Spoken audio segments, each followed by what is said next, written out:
5 judul. Yang pertama, konsep pendidikan dalam Al-Quran. Konsep pendidikan dalam Al-Quran menekankan keseimbangan antara ilmu, iman, dan akhlak.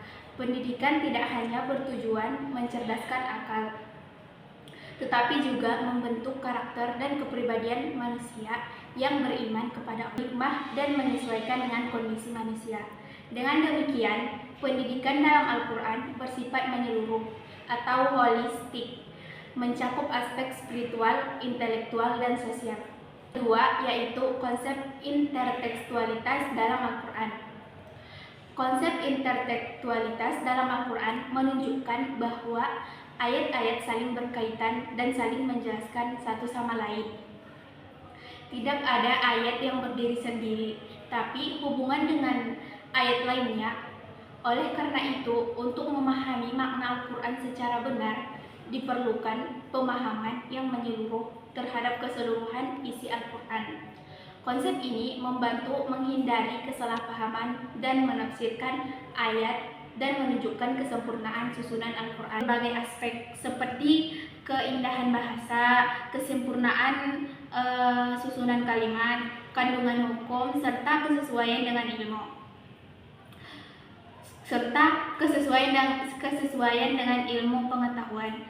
Dari segi bahasa, Al-Quran memiliki gaya yang sangat tinggi dan tidak mampu ditandingi oleh para ahli sastra Arab sekalipun. Dari segi isi, Al-Quran mengandung petunjuk hidup yang lengkap dan relevan. Keempat, yaitu cara mengetahui asbabun nuzul. Asbabun nuzul adalah sebab-sebab turunnya Al-Quran yang dapat diketahui melalui riwayat sahih dari hadis dan penjelasan para ulama. Mengetahui asbabun nuzul sangat penting karena memberikan konteks historis dan sosial dari suatu ayat sehingga membantu dalam memahami makna yang sebenarnya dan menghindari kesalahan penafsiran. Selain itu, pemahaman ini membuat ajaran Al-Quran lebih relevan dengan kehidupan modern. Kelima, yaitu Al-Quran sebagai sumber hukum Islam. Al-Quran merupakan sumber utama dalam hukum Islam yang menjadi dasar dalam menentukan aturan kehidupan manusia. Semua hukum dalam Islam, baik yang berkaitan dengan ibadah, muamalah, maupun akhlak, bersumber dari Al-Quran sebagai pedoman hidup. Al-Quran memberikan prinsip-prinsip yang adil, universal, dan relevan sepanjang zaman. Oleh karena itu, setiap hukum Islam harus merujuk pada Al-Quran sebagai landasan utama. Kesimpulannya yaitu, secara keseluruhan, semua konsep tersebut selalu berkaitan dan menunjukkan bahwa Al-Quran bukan hanya kitab suci, tetapi juga pedoman pendidikan, pemahaman, dan hukum yang lengkap bagi kehidupan manusia. Baiklah, cukup sekian yang dapat saya sampaikan. Yang bertanya, apa manfaat mengetahui asbabun nuzul? Mengapa Al-Quran itu menjadi sumber hukum Islam? Sekian terima kasih.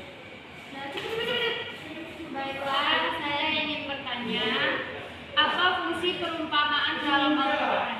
Terima kasih. Selanjutnya, saya akan menjawab pertanyaan dari Fajri, yaitu apa manfaat mengetahui asbabun nuzul. Manfaat mengetahui asbabun nuzul ialah untuk mengetahui konteks kejadian saat ayat diturunkan. Yang kedua, yaitu pertanyaan dari Dira, yaitu mengapa Al-Quran menjadi sumber hukum Islam. Karena Al-Quran adalah wahyu Allah yang menjadi dasar utama dalam menetapkan hukum.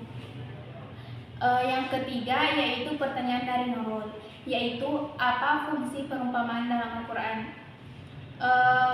Fungsi perumpamaan dalam Al-Quran adalah untuk memudahkan pemahaman dan memberi pelajaran melalui contoh yang jelas. Mungkin cukup sekian yang dapat saya sampaikan. Wassalamualaikum warahmatullahi wabarakatuh.